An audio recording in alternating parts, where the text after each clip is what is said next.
Hello नमस्कार साथियों, स्वागत है आपका हमारी daily current affair YouTube channel पर। आज 21 जुलाई 2023 से संबंधित जितने भी मोस्ट इंपॉर्टेंट करंट के क्वेश्चन हैं उनके बारे में चर्चा करेंगे।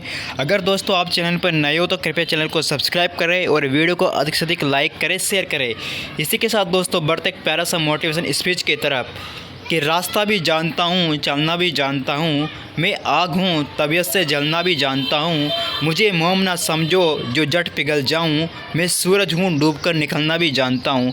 इसी के साथ दोस्तों बात करते हैं फर्स्ट क्वेश्चन के बारे में कि प्रतिवर्ष अंतर्राष्ट्रीय चंद्रमा दिवस कब मनाया जाता है। ए ऑप्शन 12 जुलाई, बी ऑप्शन 20 जुलाई, सी ऑप्शन 14 जुलाई, डी ऑप्शन 15 जुलाई।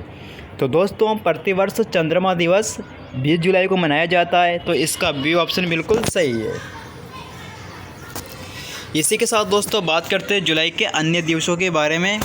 अब प्रतिवर्ष 20 जुलाई को अंतर्राष्ट्रीय चंद्रमा दिवस मनाया जाता है, तो इसकी थीम है मानवता के लिए एक नए चंद्र मिशन की शुरुआत। और चंद्रमा पर सबसे पहले कदम नील आर्मस्ट्रॉन्ग ने 1969 में रखा था।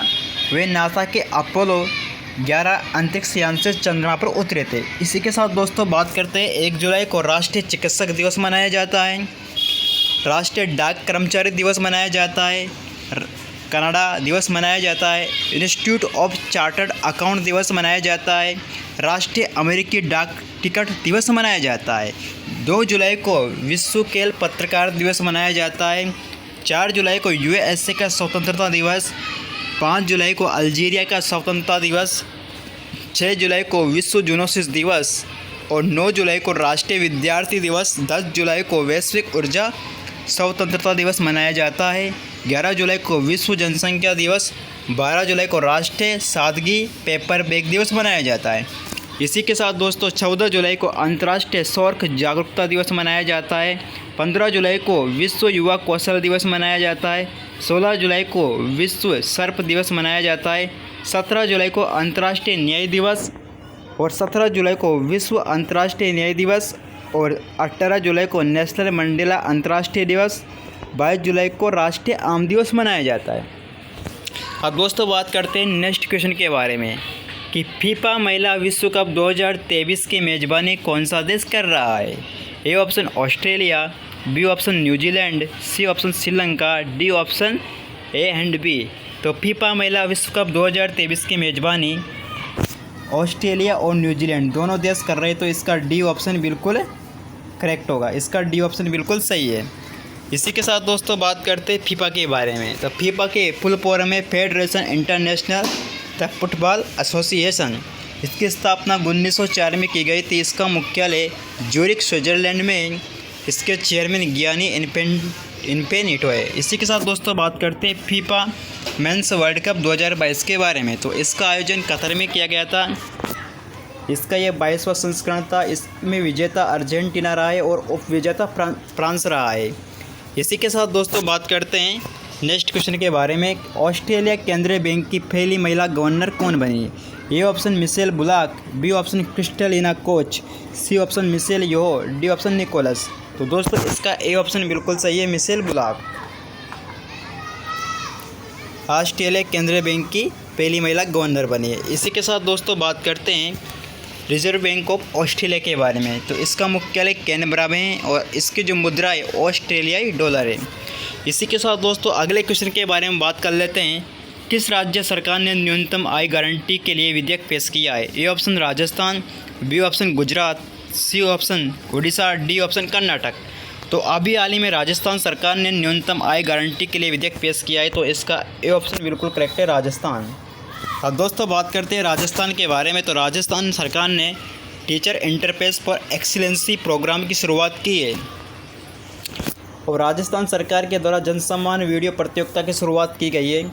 दिव्य कला मेला का आयोजन राजस्थान के जयपुर ज़िले में किया गया है और राजस्थान सरकार ने टॉय ट्रेन की शुरुआत की है। इसी के साथ दोस्तों बात करते हैं राजस्थान की राजधानी जयपुर है। यहाँ के मुख्यमंत्री अशोक गहलोत है, यहाँ के गवर्नर कलराज मिश्र है। वर्तमान में राजस्थान के लोकायुक्त प्रताप कृष्ण लोहरा है और वर्तमान में राजस्थान के महाधिवक्ता महेंद्र सिंह सिंघवी है। वर्तमान में राजस्थान के सूचना आयुक्त DB गुप्ता है और वर्तमान में मुख्य सचिव उषा शर्मा है। बात करते हैं राजस्थान राज्य का राज्य वृक्ष है केजड़ी राज्य पुष्प ऊँट और बांग, ऊँट और चिंकारा। राज्य पक्षी गोडावन, राज्य पुष्प रोइडा। राजस्थान का क्षेत्रफल 3,42,239 वर्ग किलोमीटर है। विधानसभा की सीटें 200 है, लोकसभा की सीटें 25 है, राज्यसभा की सीटें 10 है। इसी के साथ दोस्तों बात करते हैं नेक्स्ट क्वेश्चन के बारे में। किस राज्य के परिवहन विभाग ने अंतर्राज्यीय चेक पोस्ट पर कैशलेस भुगतान की शुरुआत की है? A option Andhra Pradesh, B option Chhattisgarh, C option Arunachal Pradesh, D option Madhya Pradesh. तो दोस्तों अभी हाल ही में आंध्र प्रदेश राज्य के द्वारा परिवहन विभाग ने अंतर्राज्यीय चेक पोस्ट पर कैशलेस भुगतान की शुरुआत की है। तो इसका ए ऑप्शन बिल्कुल करेक्ट है, आंध्र प्रदेश। इसी के साथ दोस्तों बढ़ते अगले क्वेश्चन की तरफ कि हाल ही में जापान, दक्षिण कोरिया और किस देश ने त्रिपक्षीय मिसाइल रक्षा अभ्यास किया है? A option Nepal, B option Bangladesh, C option America, D option Bharat.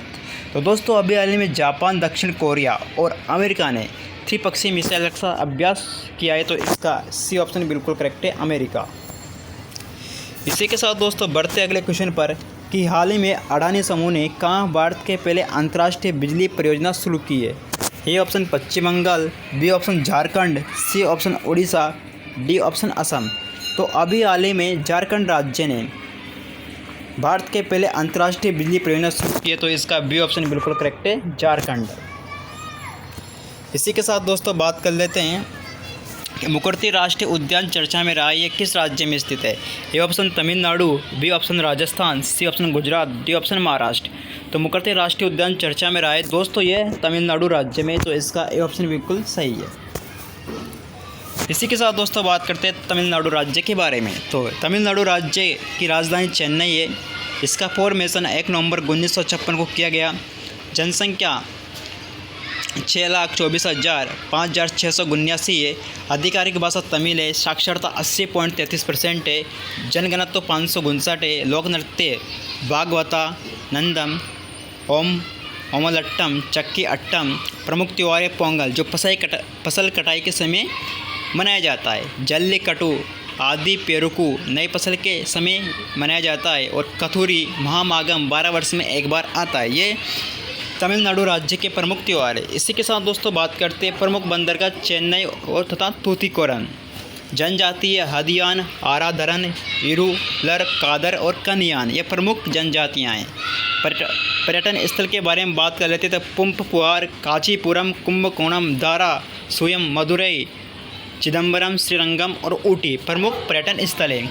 इसी के साथ दोस्तों बात करते हैं कि हाल ही में किस बैंक ने गिफ्ट सिटी में IFSC बैंकिंग मिनट का उद्घाटन किया है? तो दोस्तों इसका जो उद्घाटन है ये बैंक ऑफ इंडिया ने किया है। तो इसका बी ऑप्शन बिल्कुल करेक्ट है। अब बैंक ऑफ इंडिया के बारे में बात कर लेते हैं। तो इसकी स्थापना 7 सितंबर 1906 को की गई थी। इसका मुख्यालय मुंबई में है। यह एक प्रकार का सार्वजनिक व्यावसायिक बैंक है। इसकी शाखाएँ 5108। इसके CA अतुल कुमार दास इसके CEO है।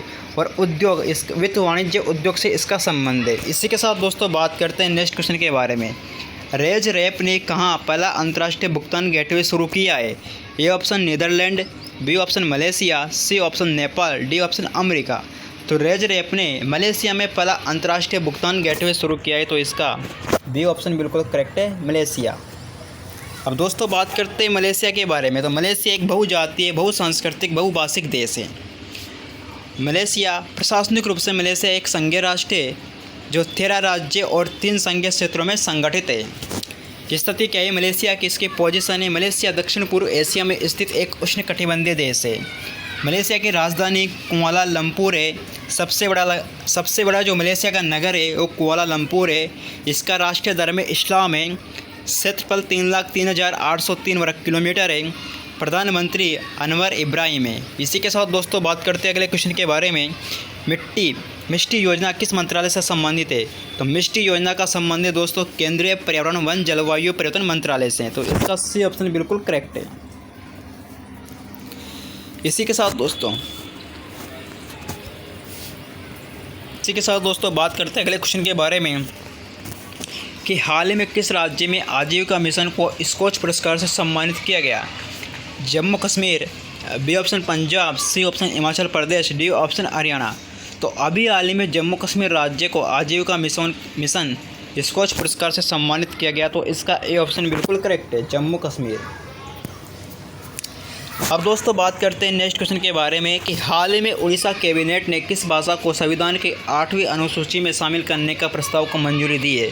तो दोस्तों अभी हाल ही में कुई भाषा को उड़ीसा कैबिनेट ने संविधान की 8वीं अनुसूची में शामिल करने के प्रस्ताव को मंजूरी दी है। तो इसका बी ऑप्शन बिल्कुल करेक्ट है, कुई। अब दोस्तों बात करते हैं इससे जुड़े महत्वपूर्ण तथ्यों के बारे में। तो भारतीय संविधान की 8वीं अनुसूची में भाषाओं के बारे में उल्लेख किया गया है और मूल रूप से भाषाएं 14 है और वर्तमान में भाषाओं की संख्या 22 है। इसी के साथ दोस्तों भाग संख्या 17 में इस भाषाओं का उल्लेख है और अनुच्छेद आर्टिकल 343 से लेकर 351 तक भाषाओं के उल्लेख के बारे में वर्णन है। बात करते हैं 15वीं भाषा सिंधी है, 16वीं भाषा नेपाली है। 15वीं भाषा सिंधी, इसका उल्लेख 21वां संविधान संशोधन अधिनियम 1967 में। 16वीं भाषा नेपाली, 17वीं भाषा मणिपुरी, 18वीं भाषा कोंकणी। इन तीनों भाषाओं का उल्लेख 71वां संविधान संशोधन अधिनियम 1992।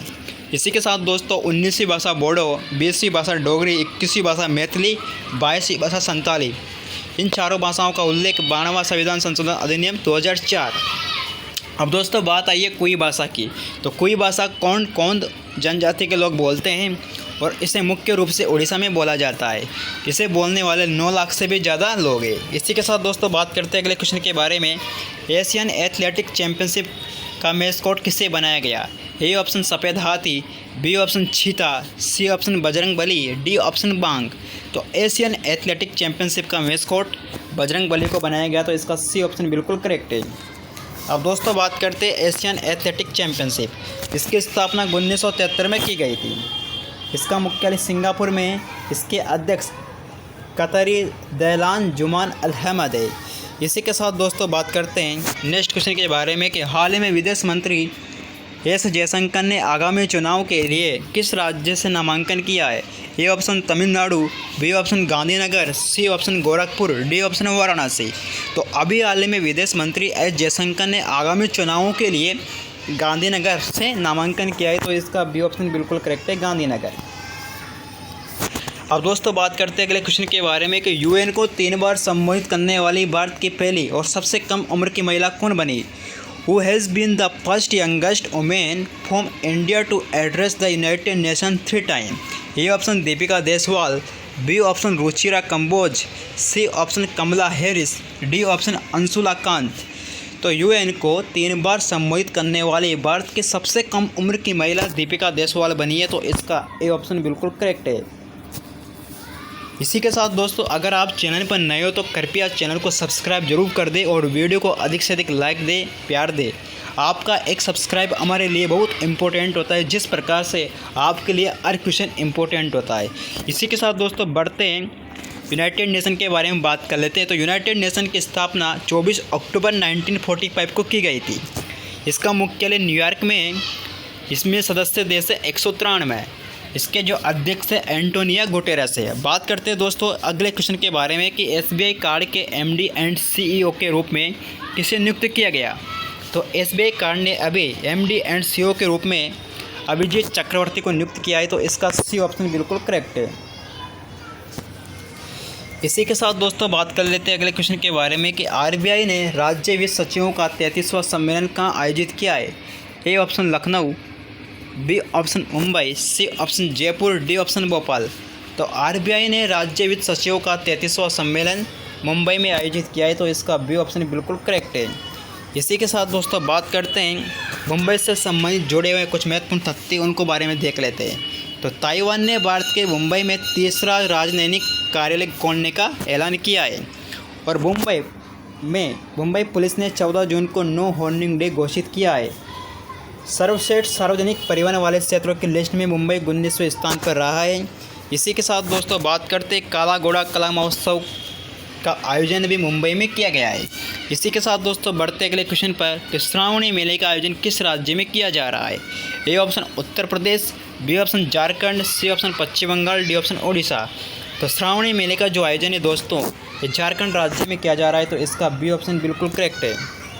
अब दोस्तों बात करते हैं झारखंड इस मेले से संबंधित जुड़े कुछ महत्वपूर्ण पॉइंट उनके बारे में देख लेते हैं। तो इस मेले का दोस्तों जो आयोजन है ये 2 महीने तक चलने वाला मेला है। इसका आयोजन 3 जुलाई से 7 सितंबर तक किया जाएगा। और झारखंड की बात आई तो झारखंड का फॉर्मेशन गठन 15 नवंबर 2000 को किया गया था। झारखंड की राजधानी रांची है। मुख्यमंत्री हेमंत सोरेन है। राज्यपाल सीपी राधाकृष्णन ने। बात करते विधानसभा की सीटें 81 है और लोकसभा की सीटें 6 है, राज्यसभा की सीटें 14 है। बात करते हैं दोस्तों नेक्स्ट क्वेश्चन के बारे में कि हाल ही में चर्चा में रहा R21 या मैट्रिक्स M टीका किस बीमारी से संबंधित है? ए ऑप्शन हैजा, बी ऑप्शन मोती जरा, C option chikungunya, D option malaria. तो दोस्तों जो अभी हाल ही में चर्चा में रहा R21 मैट्रिक्स M टीका है, इसका संबंध है मलेरिया से। तो इसका डी ऑप्शन बिल्कुल सही होगा। इसी के साथ दोस्तों बात कर लेते हैं अगले क्वेश्चन के बारे में कि भारत ने किस देश के साथ रुपये में द्विपक्षीय व्यापार की शुरुआत की है? A option Bangladesh, B option Myanmar, C option Canada, D option Italy. तो भारत ने बांग्लादेश के साथ मिलकर रुपये में द्विपक्षीय व्यापार की शुरुआत की है। तो इसका ए ऑप्शन बिल्कुल करेक्ट है, बांग्लादेश। अब दोस्तों बांग्लादेश की राजधानी ढाका है और बांग्लादेश के खिलाड़ी तमीम इकबाल ने अपने संन्यास देने से फैसला बदल दिया है। इन्होंने पहले संन्यास लेने के बारे में कहा था, लेकिन अभी बांग्लादेश के जो बांग्लादेश के खिलाड़ी इन्होंने अपना संन्यास लेने से वापस फैसला बदल दिया है।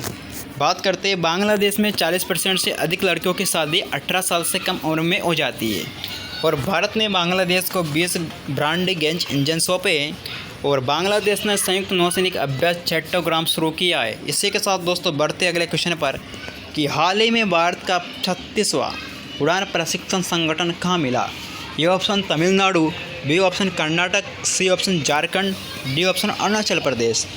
तो हाल ही में भारत का 36वां उड़ान प्रशिक्षण संगठन मिला है दोस्तों तमिलनाडु राज्य में। तो इसका ए ऑप्शन बिल्कुल करेक्ट है, तमिलनाडु। अब तमिलनाडु। इसी के साथ दोस्तों बात कर लेते हैं अगले क्वेश्चन की तरफ कि हाल ही में भारत का पहला वैदिक थीम वाला पार्क कहाँ खोला गया? A option Madurai, B option Noida, C option Kolkata, D option Bengaluru. तो दोस्तों अभी हाल ही में भारत का पहला वैदिक थीम वाला पार्क नोएडा में खोला गया। तो इसका बी ऑप्शन बिल्कुल सही है, नोएडा। अब दोस्तों बात करते हैं अगले क्वेश्चन के बारे में कि हाल ही में किसने नोटबुक LM नाम से एक नया AI आधारित नोट ऐप्स जारी किया है? ए ऑप्शन माइक्रोसॉफ्ट ने, बी ऑप्शन गूगल ने, सी ऑप्शन ट्विटर ने, डी ऑप्शन टेलीग्राम ने। तो दोस्तों अभी हाल ही में नोटबुक LM के नाम से एक नया AI आधारित नोट ऐप जारी किया है गूगल ने। तो इसका बी ऑप्शन बिल्कुल करेक्ट है, गूगल। अब दोस्तों बात करते हैं अगले क्वेश्चन के बारे में कि हाल ही में क्रिकेट इतिहास में पिता पुत्र को आउट करने वाले पहले भारतीय गेंदबाज कौन बने हैं? A option Mohammed Shami, B option Bhuvneshwar Kumar, C option Ravichandran Ashwin, D option Virat Kohli. तो हाल में क्रिकेट इतिहास में पिता पुत्र को आउट करने वाले पहले भारतीय गेंदबाज रविचंद्रन अश्विन बने। तो इसका सी ऑप्शन बिल्कुल करेक्ट होगा दोस्तों। अब दोस्तों बात करते हैं कि हाल में किसने grand cross of the legion से सम्मानित किया गया है? ए ऑप्शन गृह मंत्री अमित शाह को, बी ऑप्शन जस्टिस टुडे को, सी ऑप्शन प्रधानमंत्री नरेंद्र मोदी को और डी ऑप्शन जो बाइडेन को। तो दोस्तों अभी हाल ही में grand cross of the legion से नरेंद्र मोदी को सम्मानित किया गया। तो इसका सी ऑप्शन बिल्कुल करेक्ट है। अब दोस्तों बात कर लेते हैं नेक्स्ट क्वेश्चन के बारे में कि हाल ही में किसके द्वारा लिखित पुस्तक prism the ancestral a board of rainbow का विमोचन किया गया है? A option Vinod Mankara, B option P Vasudevan, C option Ruskin Bond, D option Pankaj Goyal. तो अभी हाल ही में लिखित पुस्तक prism the ancestral a board of rainbow का विमोचन विनोद मंकारा के द्वारा किया गया। तो इसका ए ऑप्शन बिल्कुल करेक्ट है। इसी के साथ दोस्तों बात करते हैं प्रमुख पुस्तकों के बारे में। RAW बुक, इसके जो रचित है इसको लिखा है एस हुसैन जैदी ने। द योग सूत्र फॉर चिल्ड्रन, ये रूपाबाई द्वारा रचित की गई है और सिम्फनी टू जैज अंकित खेमका द्वारा लिखित है। The golden year Ruskin board के द्वारा लिखी गई है। इसी के साथ दोस्तों 2023 की प्रमुख पुस्तकें हैं colours of devotion, Anita Bharat Shah के द्वारा लिखी गई है और a matter of high court education in India, Anurag Ber के द्वारा लिखी गई है। इसी के साथ दोस्तों बात करते हैं वर एंड वुमेन, ये एम ए अशन के द्वारा लिखी गई है और Bipin the man behind the uniform Rachna Bisht Rawat के द्वारा लिखी गई है। इसी के साथ दोस्तों बढ़ते अगले क्वेश्चन पर। AI फॉर इंडिया 2.0 का शुभारंभ किसके द्वारा किया गया? A option Dharmendra Pradhan, B option Mukul Goyal, C option Sudhanshu Pant, D option Nitish Verma. AI for India 2.0 का शुभारंभ धर्मेंद्र प्रधान के द्वारा किया गया, तो इसका ए ऑप्शन बिल्कुल करेक्ट है। इसी के साथ दोस्तों बढ़ते हैं नेक्स्ट क्वेश्चन पर। इन्वेस्ट इंडिया के MD एंड CEO कौन बने? A option Arvind Kumar, B option Irina Ghosh, C option Nivruti Roy, D option Pankaj Goyal. तो इन्वेस्ट इंडिया के MD एंड CEO बने निवृत्ति रॉय, तो इसका सी ऑप्शन बिल्कुल करेक्ट है। इसी के साथ दोस्तों बात करते हैं कि हाल में किस देश ने रिकॉर्ड 190 संशोधन के साथ भ्रष्टाचार विरोधी विधेयक पारित किया है? A option Japan, B option Sri Lanka, C option Thailand, D option Singapore. तो हाल ही में श्रीलंका ने रिकॉर्ड 190 संशोधन के साथ भ्रष्टाचार विरोधी विधेयक पारित किया है, तो इसका बी ऑप्शन बिल्कुल करेक्ट होगा, श्रीलंका। इसी के साथ दोस्तों बात करते हैं कि हाल ही में कौन भारतीय तटरक्षक बल के 25वें महानिदेशक बने? A option Nitin Agarwal, B option Anil Chauhan, C option Rakesh Pal, D option Arvind Kumar. तो दोस्तों अभी हाल ही में भारतीय तटरक्षक बल के 25वें महानिदेशक के रूप में राकेश पाल को नियुक्त किया गया, तो इसका सी ऑप्शन बिल्कुल सही है, राकेश पाल। अब दोस्तों बात करते हैं कि भारतीय तटरक्षक के बारे में। तो इसका जो हेडक्वार्टर है वो न्यू दिल्ली में 1989 में भारतीय तटरक्षक बल शामिल हुए और 2013 में भारतीय तटरक्षक पदक जीता इन्होंने और 2018 में राष्ट्रपति तटरक्षक बल से इन्हें सम्मानित किया गया। इसी के साथ दोस्तों बढ़ते अगले क्वेश्चन पर कि हाल ही में भारत दुनिया का सबसे बड़ी ऑफिस बिल्डिंग किस राज्य में बनाई जा रही है? A option Gujarat, B option Karnataka, C option Mizoram, D option Jammu Kashmir.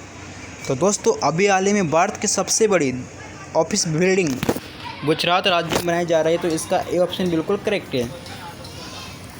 अब दोस्तों बात करते हैं अगले क्वेश्चन के बारे में कि यूपी विद्युत नियामक आयोग के अध्यक्ष किसे नियुक्त किया गया? तो अरविंद कुमार को यूपी विद्युत नियामक आयोग के अध्यक्ष नियुक्त किया गया, तो इसका बी ऑप्शन बिल्कुल करेक्ट है, अरविंद कुमार। अब दोस्तों बात करते हैं कि हाल ही में किस राज्य में अरेला पर्व 2023 शुरू हुआ है? A option Uttarakhand, B option Jharkhand, C option Paschim Bengal, D option Uttar Pradesh. तो हरेला पर्व का संबंध है दोस्तों उत्तराखंड से, तो इसका ए ऑप्शन बिल्कुल सही है, उत्तराखंड।